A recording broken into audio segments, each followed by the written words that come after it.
little bit, but who knows? There could be a wine question in there somewhere. Wine blends, they are becoming very popular these days, but what in the world are they, I ask?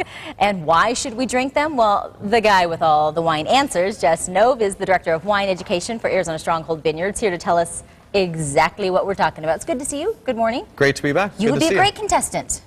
Sounds like fun. Sounds like a very cool show. Any wine questions?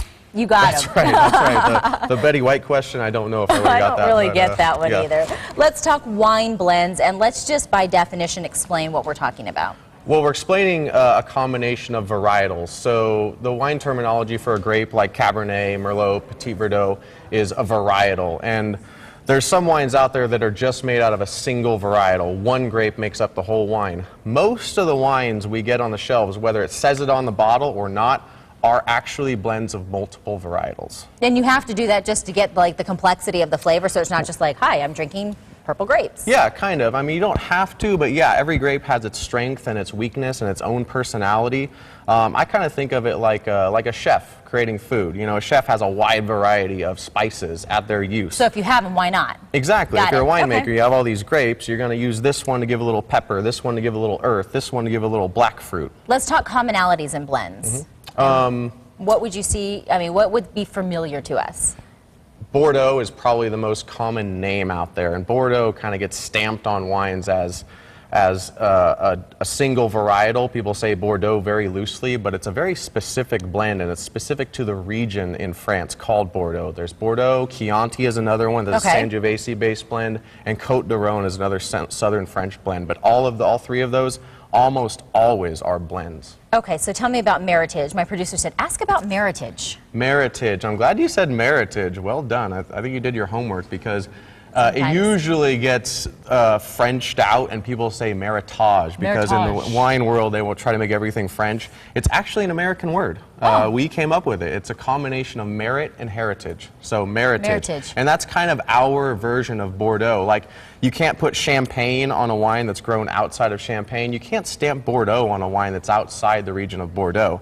So it's the U.S. version of a Bordeaux blend, and it has to use Bordeaux varietals. And where is Meritage? Meritage is anywhere in the U.S. It was developed in California. It was a group of Napa wineries that came together, and they knew the power of blending, and that making a combination of grapes could often be better than a single varietal. So they decided, rather than using the Bordeaux, they'd come up with their own name for it. It's okay, Meritage. now that I have a baseline knowledge, let's blend. So, and this is what's kind of cool about this. What I've done is I've done a single varietal here. So this is our pure Sangiovese, all right? This is one of our site archive wines. Which is the one that I, this is the one Sanjo. that I have like my face stamped on the back of it.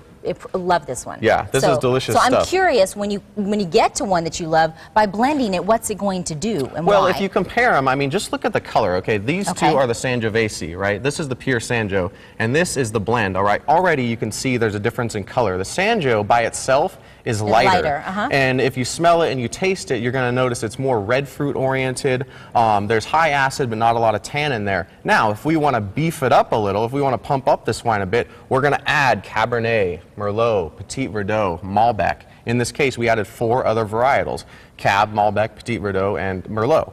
And just by doing that, we added a little bit of tannin to it. We also upped the black fruit characteristics. So we go from a wine that largely smells like a little bit peppery, cranberry. This one right here. Lots of high red fruit tones, dried red fruit characteristics, kind of an herbal. Yeah, it's fruity. Light fruity on the nose, absolutely. And if you taste it, it's going to be light-bodied, right? Now, if you switch over to this guy, just by smelling it, and there's not a huge difference. I mean, you smell much more of a jamminess to this one. It's heavy. Yeah, it's heavier. It smells heavier, absolutely. Now, this is 71% of this exact wine. So not a huge difference here. I mean, we only use 29% other grapes. And in the U.S., another kind of a fun fact, as long as you have 75% of a single varietal, you can put that on your bottle. So most of what we get that says Cabernet or Merlot on the bottle. Really, is only 25% of that? 75%. Oh, 75%. But 25% is huge. I mean, here we only did 29%, and you can see and smell. I mean, you can smell the difference. You can see the difference, too. And when you taste it, this one's much more round on the palate. Some of the edges, some of the acidic edges that are on this one aren't present in this one because of things like Petit Verdot and Merlot that softened it. Yeah, you can definitely see the color, and you ran me through this. I loved them both. They're neat wines, and this is kind of a fun thing to do at home too. I always talk about like wine blind tasting parties. This is a cool one to do. Find a single varietal of one grape, and then find a blend that uses that grape. I'll go to that blind tasting party. That sounds like a lot of fun.